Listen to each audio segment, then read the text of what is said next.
uma grande alegria estar aqui, agradeço muito este generoso convite. Especialmente me alegra estar aqui na presença de pelo menos 3... Melhorou? Não?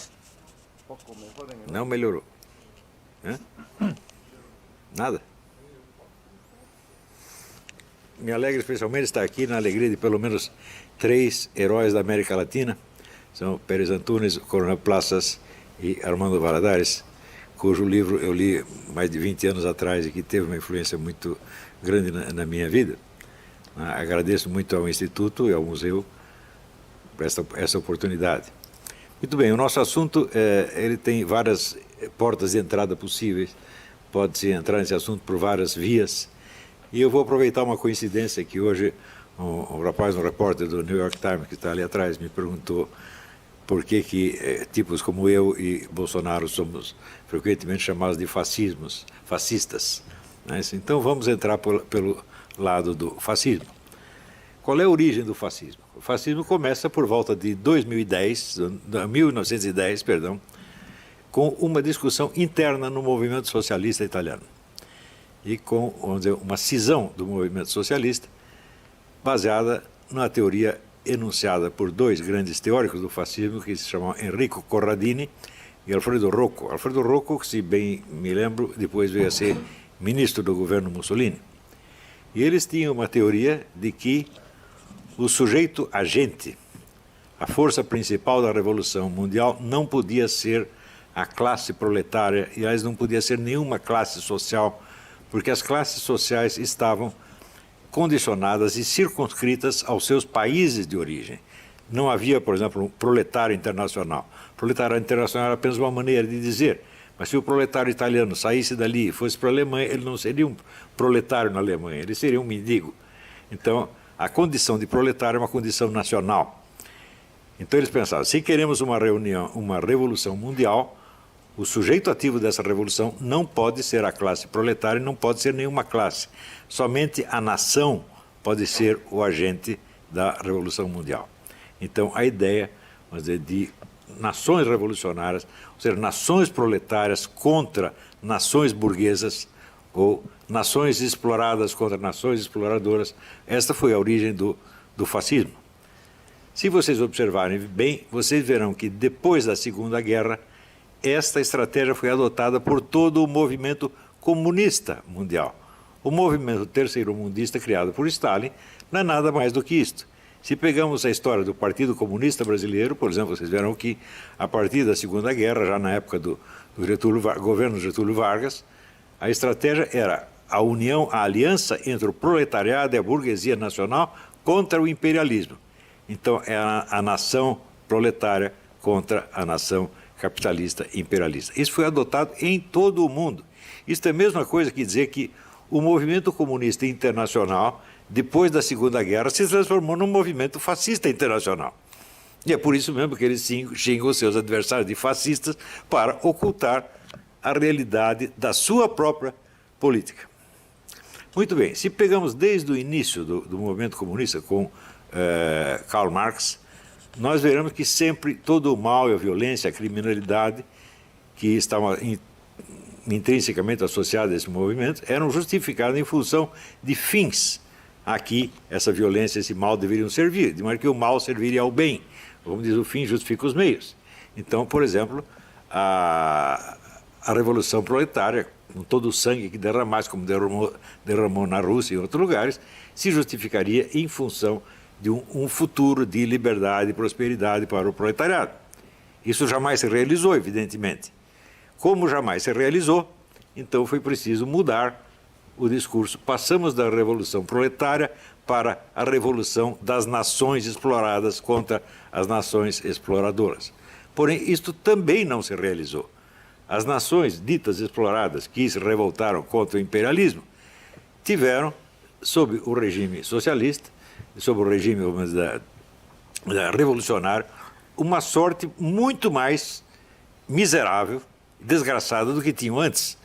Cuba, por exemplo, você vê que Cuba era, vamos dizer, a 4ª economia da América Latina, agora é a 27ª, uma coisa assim.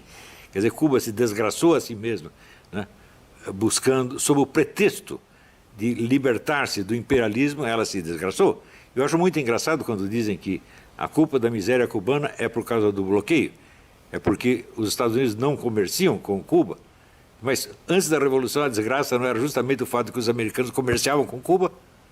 Então, eu não sei então se o imperialismo atrapalha mais pela sua presença ou pela sua ausência. Antes reclamavam da presença, agora reclamam da ausência. Então, tudo isso aí, é claro que são pretextos meramente verbais, é só uma tagarelice sem sentido. Porém, entre os anos 50 e 60, as pessoas mais inteligentes que havia no movimento comunista, que era um grupo de filósofos alemães, filiados ao que eles chamavam Instituto de Pesquisas Sociais, também chamado como Escola de Frankfurt, começaram a perceber que as grandes contradições e conflitos do capitalismo estavam se dissolvendo. Então, o proletariado, por exemplo, já não podia ser a grande força revolucionária, porque ele tinha sido absorvido pelo capitalismo e estava servindo ao capitalismo. A condição de vida do proletariado tinha melhorado muito, eles estavam prosperando em toda parte e eles estavam se sentindo muito bem no capitalismo e não queriam fazer revolução nenhuma. As nações exploradas também, né, viviam praticamente da ajuda dos seus exploradores, como a própria Cuba. Cuba vivia do dinheiro americano. Eu acho que saiu o dinheiro americano, antes reclamava porque o dinheiro americano estava lá, agora reclama porque não está mais lá. Então, as contradições todas acabaram. Então, como é que nós vamos destruir o capitalismo se não há contradições internas nele que nós possamos explorar? Então, esses filósofos, no caso o chefe, vamos dizer, o fundador disso aí foi o filósofo húngaro Georg Lukács, mas os outros eram todos alemães, Max Horkheimer, Theodor Adorno, todos eles. Né? Então, eles formularam o problema assim: já que no capitalismo não há mais contradições econômicas que nós possamos explorar, e entre as nações ricas e pobres também já não há aquela contradição que havia antes, o que nós podemos explorar como mecanismo destruidor do capitalismo? Que contradição interna nós podemos encontrar dentro dos países capitalistas que nós possamos explorar para destruí-los? E eles criaram, então, o que se chamou dialética negativa. Dialética negativa consiste apenas em encarar tudo o que existe sob o aspecto negativo e encarar o lado de mal, de exploração, de crueldade que existe em tudo, todas as relações humanas possíveis.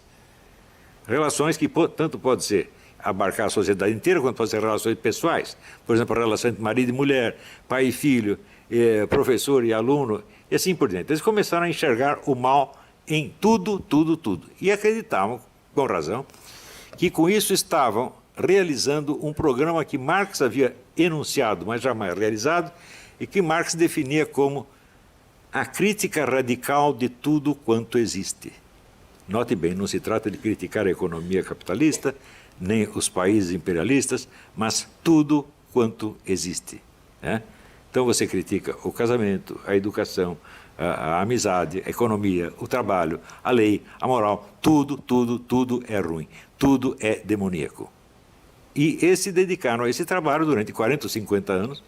Por exemplo, quando muitos deles eram judeus que fugiram da Alemanha, com justa razão, fugindo da Alemanha, porque seriam mortos lá.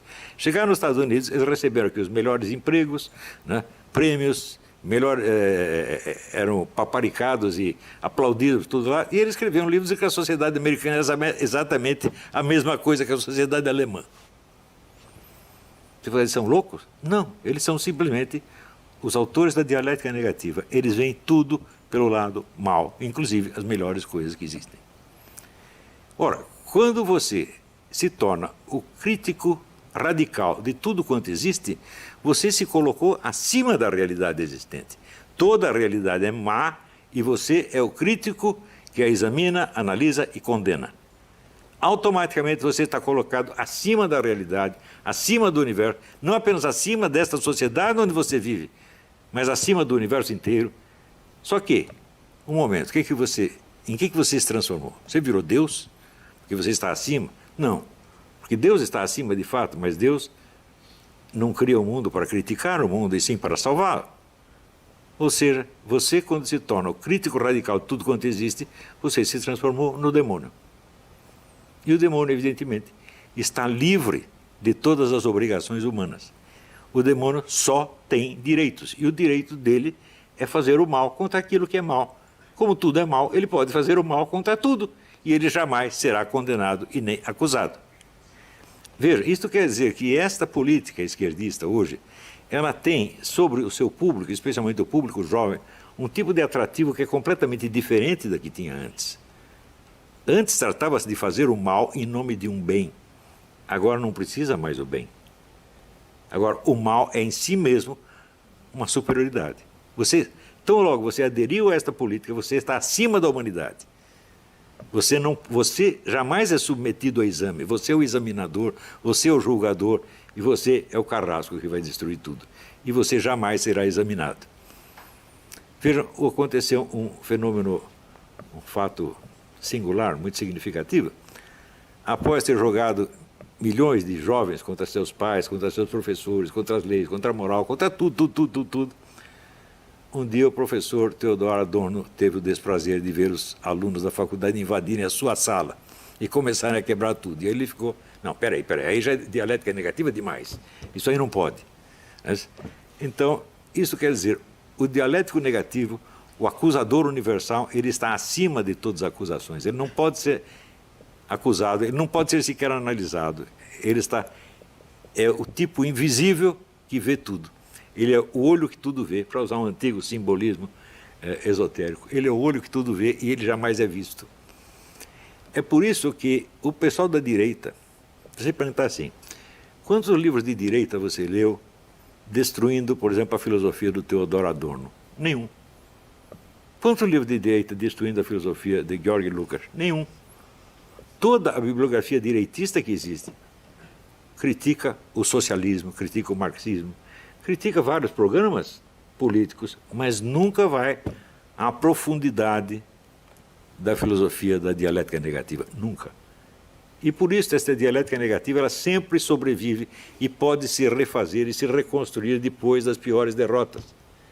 Então isso quer dizer que enquanto esta filosofia da Escola de Frankfurt não for totalmente destruída, ela vai se renovar e vai reconstruir o movimento comunista milhões de vezes. Isso nunca acaba, isso é indestrutível. Veja, a destruição não é destrutível. A destruição vive apenas de destruir. Ou seja, nós podemos dizer que o pessoal da Escola de Frankfurt descobriu o segredo da vida eterna. Eles podem viver eternamente. É só viver da destruição e jamais propor nada positivo. Quando propor alguma coisa, propõe sob o nome de positivo algo negativo. Por exemplo, operar crianças de 5 anos, um menino de 5 anos que diz que é menina, você já manda operá-lo. Ela corta o órgão sexual dele e pronto, virou menino. Pode haver algo de bom nisso, é claro que isso é apenas destruição. Você não sabe o que vai ser desse menino mais tarde. Você não sabe se ele vai querer o seu órgão sexual de volta. Mas não precisa saber. Como é a destruição, e a destruição é sempre positiva, vamos em frente. E assim por diante. Quando você propõe... Um momentinho, deixa eu tomar uma água.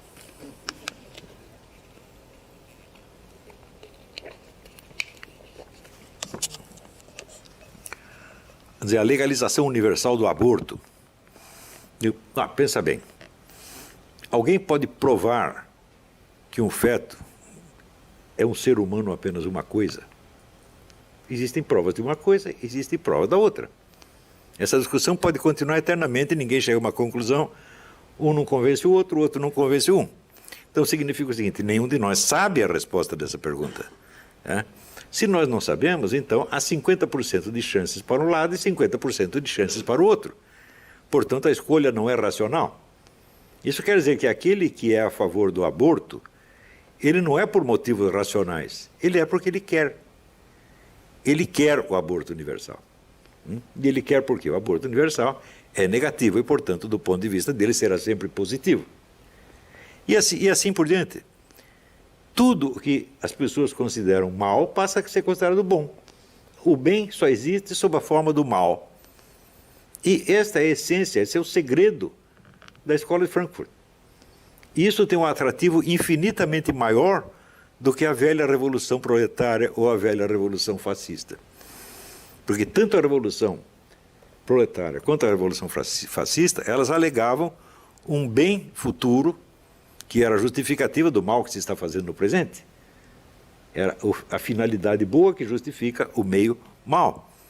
Portanto, essas revoluções podiam ser criticadas em nome do quê? Dos fins que elas mesmas se propunham. Quando você via, por exemplo, que no regime socialista os proletários estavam passando muito mais fome do que no regime capitalista, você via que a revolução tinha falhado a realizar o fim que ela se propunha. Então ela podia ser criticada em nome do seu fim. Do mesmo modo, você vê, a revolução fascista prometia que, vamos dizer, as nações que estavam sendo exploradas e roubadas seriam as dominadoras. Não é isso? Então, sei lá, o Hitler vai propor um Reich que vai durar 1000 anos. Durou 12 e acabou muito mal. Não é isso? Mussolini acabou pendurado, assassinado e pendurado pelas pernas, e a Itália perdeu tudo. Então, essas revoluções podiam ser criticadas em nome dos fins positivos em nome dos quais elas faziam mal. Mas a nova revolução, a revolução da dialética negativa, não pode ser criticada por nada. Porque ela tem o monopólio da crítica, ela tem o monopólio do discurso destrutivo. E o monopólio do discurso destrutivo transforma o seu portador num tipo sobre-humano. Ele jamais pode ser condenado em nome de nada, nem mesmo da própria revolução. Você vê que os antigos comunistas ainda tinham a possibilidade de ter que fazer uma autocrítica. Nós erramos em tal ponto. Agora não há mais erros, meu Deus do céu. Está entendendo? O poder atrativo desta coisa é ilimitado.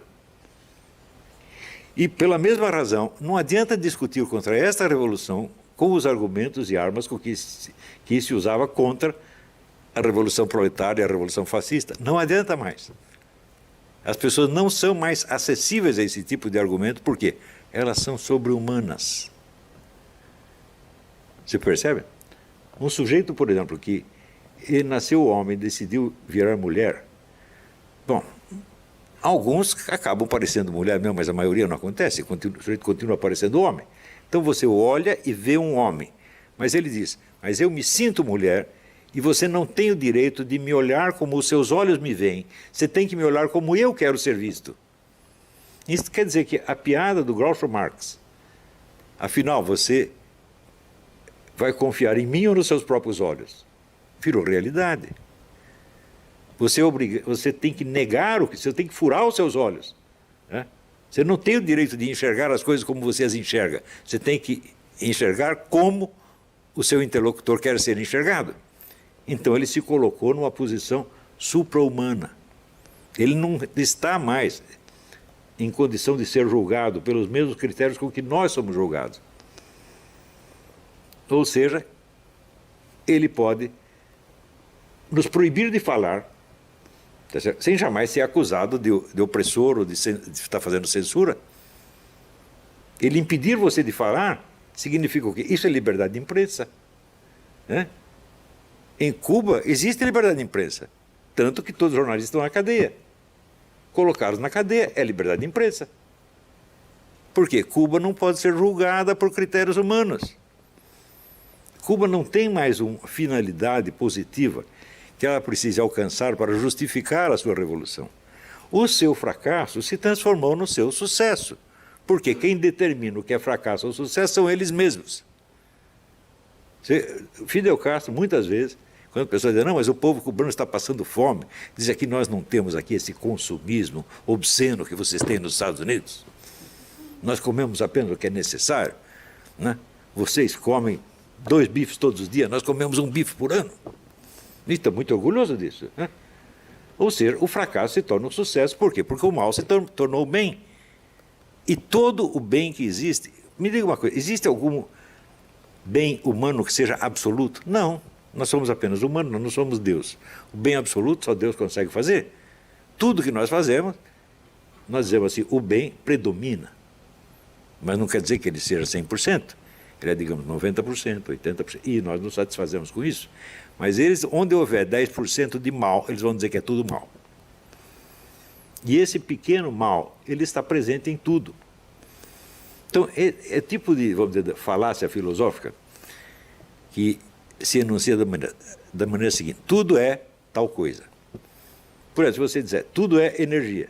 Eu digo, bom, existe algum fenômeno onde a energia esteja ausente? Não, ela tem que estar presente em tudo. Ou seja, tudo é sexo. Existe alguma ação humana que não tem nenhum elemento sexual, fala, bom, pelo menos o agente vai ter que ser o homem ou a mulher, uma terceira coisa. Então o sexo estará presente.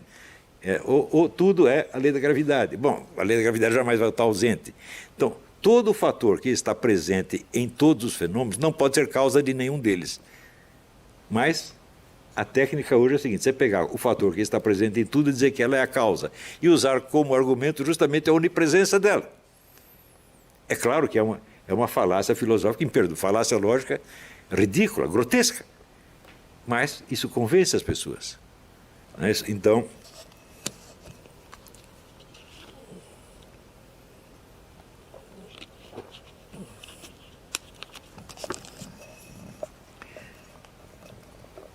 viram, tanto nos Estados Unidos quanto na América Latina, e especialmente no Brasil, esse tipo de filosofia tomou conta de toda a mídia e de todas as universidades. Não sobrou nada fora. No Brasil eu assisti esse fenômeno porque a partir dos anos 60, logo após a ditadura militar, os comunistas, vendo que tinham sido derrotados, expulsos do campo eleitoral político, decidiram usar a estratégia do Antônio Gramsci, que era da Revolução Cultural. Fazer a Revolução Cultural primeiro, a Revolução Política depois. Então, tem que tomar a mídia, as editoras, as universidades, etc., etc., lentamente, devagarinho, e sem dizer que é propaganda socialista, porque o objetivo do Antônio Gramsci, ele mesmo definiu assim: nós vamos fazer com que todos sejam socialistas sem saber.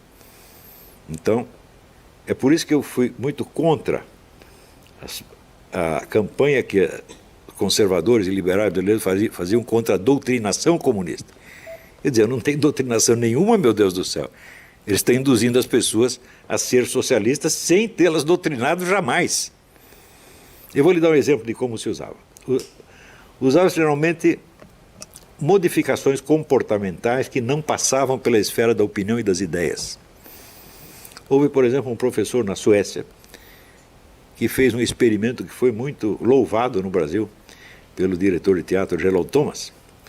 Ele pegou os seus alunos e disse: vocês, durante esse fim de semana, vocês vão fazer um experimento de sexo oral com o seu colega aí do lado. Vocês vão chupar o membro dele e, quando ele ejacular, vocês vão engolir. E na segunda-feira vocês trazem um relatório científico do que se passou. Muito bem, quase todos disseram que foi bom. Por quê? Existem já pesquisas em psicologia que mostram que sempre que você faz uma pessoa agir contra os seus princípios, em 82%, 83% dos casos eles mudam de princípios, para não dizer que fizeram uma tremenda asneira. Então, quer dizer, até aquele dia ninguém tinha pensado em fazer sexo oral com o vizinho, a partir de segunda-feira todos começaram a pensar. Isto é doutrinação? Não, o professor não fez doutrina nenhuma, não os convenceu de nada, apenas sugeriu que fizesse uma experiência inocentemente. E é assim que se faz. Há um livro do Pascal Bernardin, que se chama... Pascal Bernardin é um professor de ginásio francês. O livro chama-se Maquiavel Pedagogo. E ele mostra o número dessas técnicas de manipulação comportamental que são usadas. Nenhuma delas parece propaganda de maneira alguma. Existem vários truques ali. Um deles chama-se pé na porta.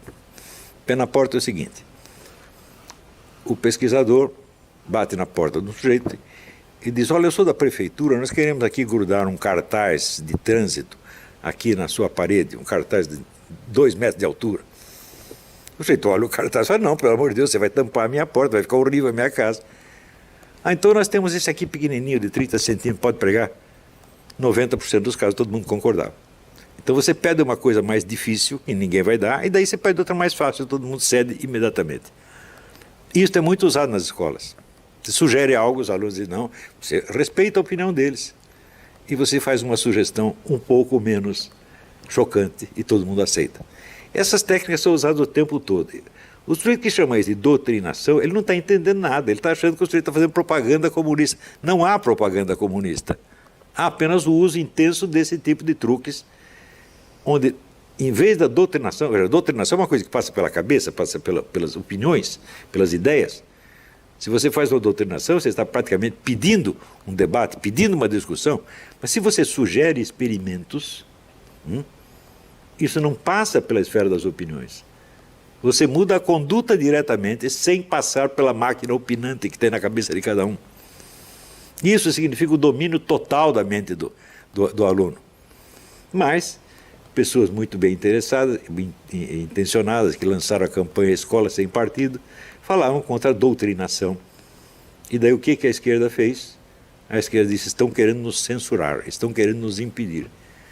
Então, veja, a facção que dominava tudo e que baniu completamente a opinião adversária do espaço dominado, começou a fingir que ela estava sendo censurada, ela estava sendo perseguida, ela estava sendo oprimida.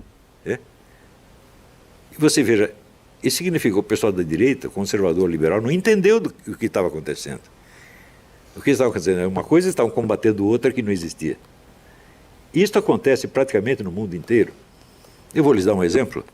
Eu sempre ando aqui com o meu cachimbo, não só porque eu fumo e gosto de fumar, mas porque é um símbolo. O economista Walter Williams, vocês devem conhecer, o Walter Williams é um brilhante economista negro, americano. Ele foi o único que fez uma análise correta disso aí. Ele disse, o movimento antitabagista foi o primeiro teste em nível de amplitude universal para avaliar a possibilidade de manipular a massa e dominá-la. Então o que eles fizeram? Lançaram aí algumas pesquisas científicas que diziam o fumo causa isto, mais aquilo, mais aquilo, mais aquilo outro. E muito bem, qual é o princípio número 1 da terapêutica? É o princípio de que, removida a causa, cessa o efeito. Hoje, o número de fumantes nos Estados Unidos diminuiu para 1/3, mas as doenças pulmonares e cardíacas não diminuíram nem um único caso. Não interessa. Agora o antitabagismo já venceu. Todo lugar que você vai tem o cartaz. Ambiente smoke free. Primeira vez que eu vi isso vai fazer o quê? 15 anos atrás. Acho que eu fui no Hudson Institute, uma dessas organizações conservadoras americanas. Eu fui lá fazer uma conferência, quando eu cheguei, vi o cartazinho, olhei aquilo e falei, você já perdeu na briga. Porque quando você permite que a autoridade governante policie os seus hábitos policiais, pessoais, você já perdeu tudo. Depois você quer preservar algumas liberdades políticas, não interessa se você não tem a liberdade pessoal, a liberdade concreta de fazer o que você gosta, você já entregou tudo, meu Deus do céu, você já está derrotado. E curiosamente o único analista social que percebeu isso foi o Walter Williams.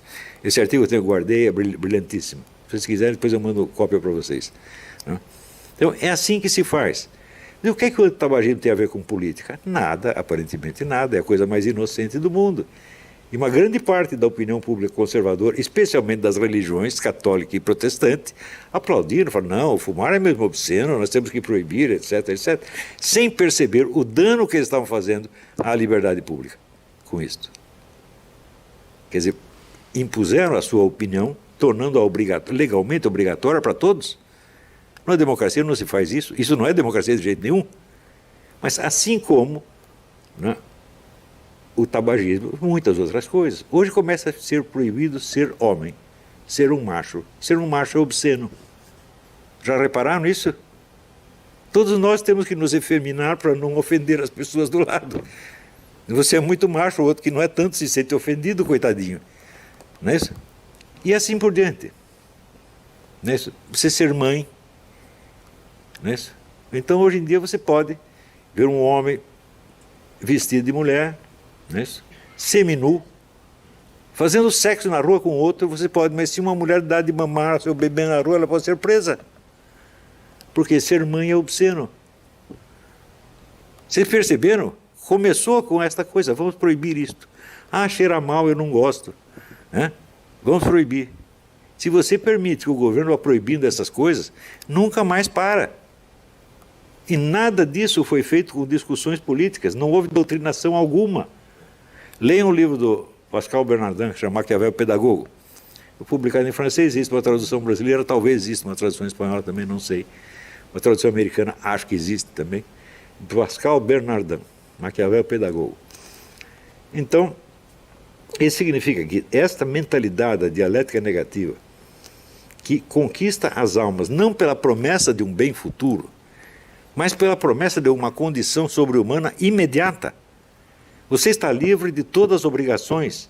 Você não pode ser examinado, você não pode ser cobrado, você não pode ser analisado. Você é o olho que tudo vê e nunca é visto.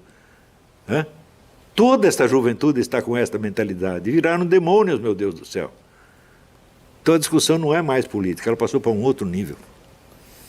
Não é isso? E por isso é que você vê fenômenos como esse na Argentina. Quer dizer, um governo totalmente fracassado é reeleito, obtém sucesso. Por quê? Porque é isso que ele vai dar para as pessoas. Ele vai transformá-las em seres sobre-humanos. Vai liberar de todas as obrigações humanas e entregar para eles um instrumento de ação com os quais eles podem oprimir, assustar, maltratar e matar a quem eles quiserem. Isso é muito mais sedutor do que a antiga utopia socialista.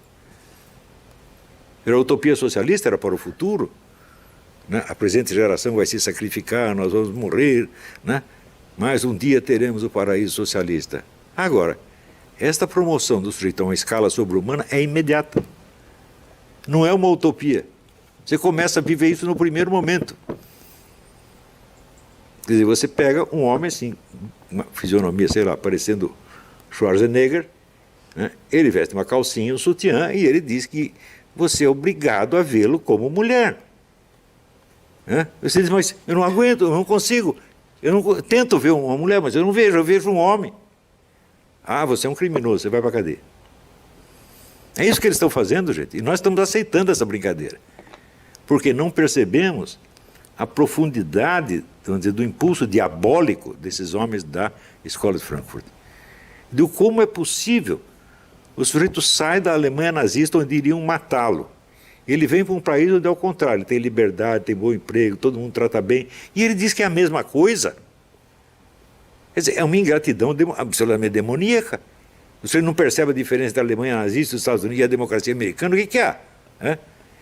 E ele diz isso não é num artiguinho de jornal, ele escreveu um livro desse tamanho, chamado Personalidade Autoritária, não está lá, segundo ele, está demonstrado que a sociedade americana é igualzinha à sociedade nazista. Eu digo, então por que você saiu de lá e veio para cá? Por que você não ficou lá mesmo? Ou seja, isto é o que eu chamei de paralaxe cognitiva. Paralaxe cognitiva é um deslocamento total entre o eixo da construção teórica do filósofo e o eixo da sua experiência real. Ou seja, o que ele está descrevendo, o que ele está dizendo, desmente flagrantemente a experiência real dele. E isso é uma coisa que existe, vamos dizer, é um mal permanente do pensamento ocidental nos últimos 4 ou 5 séculos. Né? Eu dou um exemplo, por exemplo, Karl Marx, o próprio Karl Marx é um exemplo disso, onde ele diz que todas as classes sociais têm uma visão deformada da história.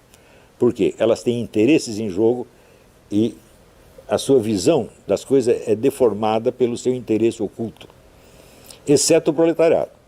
O proletariado não tem interesses especiais, os interesses deles coincidem com os da humanidade inteira, então o proletariado é a única classe que pode ter uma visão objetiva da realidade histórica. E em seguida, ele, Karl Marx, que não só não era um proletário, mas nunca tinha visto um proletário, escreve a visão objetiva das coisas segundo a visão proletária. Eu digo, mas espera aí, mas a sua existência é o desmentido da sua teoria. A sua existência demonstra, quer dizer, se a visão proletária é a verdade, é a realidade, a sua existência demonstra que um burguês pode ver a realidade tão bem quanto um proletário. E você acaba dizendo que ele não pode. Ou seja, a mesma coisa que ele escrever, eu, Karl Marx, não consigo escrever este livro. Mas você escreveu. Então, isso não é hipocrisia. Isso não é nem falsidade, isso é um outro fenômeno que eu chamei de paralaxe cognitiva. Se fosse hipocrisia, ele estaria consciente do que ele está fazendo. Mas ele escreve isso com total inocência. Ele não percebe que sua vida é um desmentido da sua obra, que a sua experiência real diz o contrário do que ele está dizendo em palavras. E hoje é claro que este pessoal da Escola de Frankfurt, todos eles padecem de paralaxe cognitiva. Porque a premissa número 1 da dialética negativa é o seguinte: eu, o autor da dialética negativa, jamais serei submetido a ela. Eu, o autor, né, da análise pejorativa jamais seria objeto de análise pejorativa, porque se for, você está liquidado na mesma hora.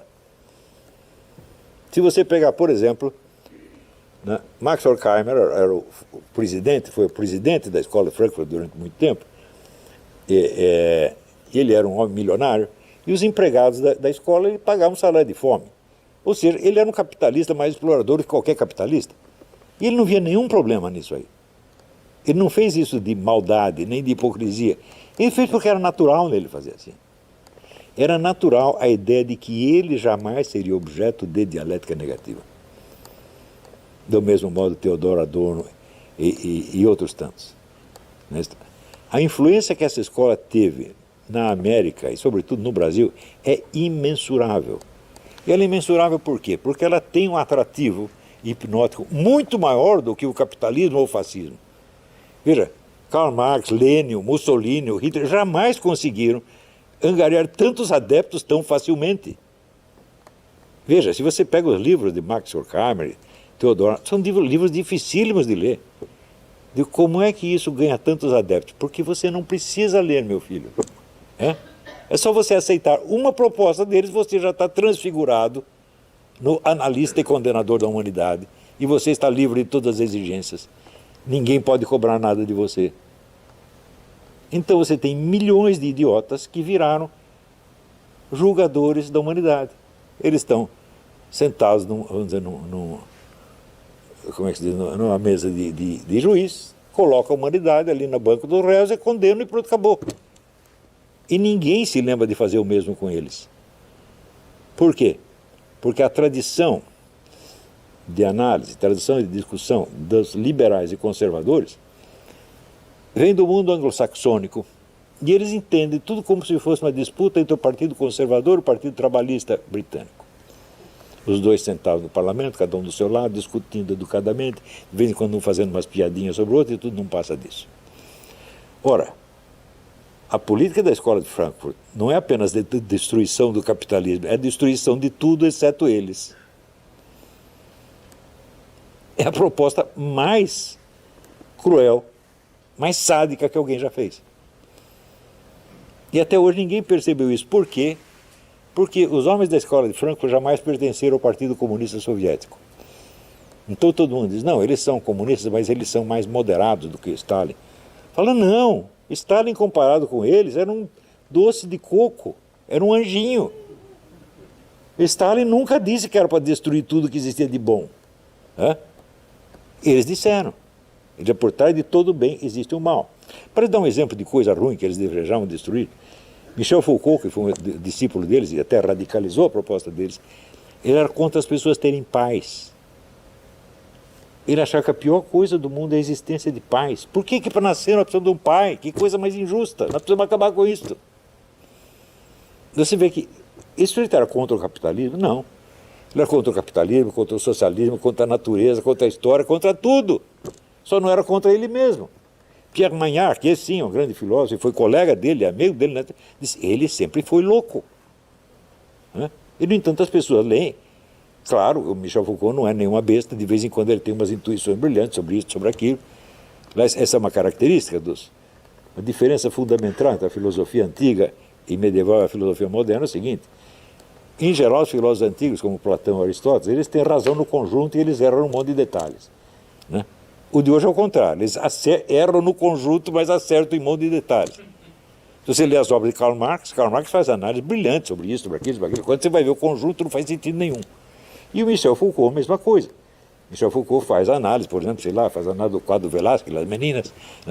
A análise é brilhante, claro, mas o conjunto da filosofia do Michel Foucault não faz o menor sentido. E ela é baseada no quê? Na maldade. Este é o ponto. Nós não podemos aceitar essas pessoas como interlocutores genuínos. Dizer, não, eu sou apenas contra as suas ideias, mas vou preservar a sua pessoa. Fala, não, meu filho, as suas ideias até que são boazinhas, o que não presta é a sua pessoa. Isto, eu disse muitas vezes, no debate com o João Pedro Stedler, que era o chefe do movimento do Sem Terra, tive um debate com ele na Bienal do Livro, em Porto Alegre, não lembro o ano, talvez minha esposa lembre. 2000 e pouco, E a plateia inteirinha era de membros do MST.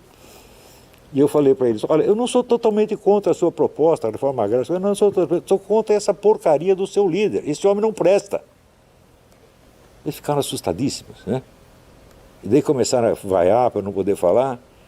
Peguei o microfone e disse, cala a boca! Todo mundo ficou quietinho.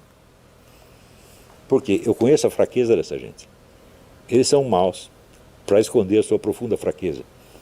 A crueldade deles expressa o medo que eles têm de existir e de assumir a responsabilidade da existência adulta. Eles não querem isso. Eles nunca chegam à maturidade e não querem.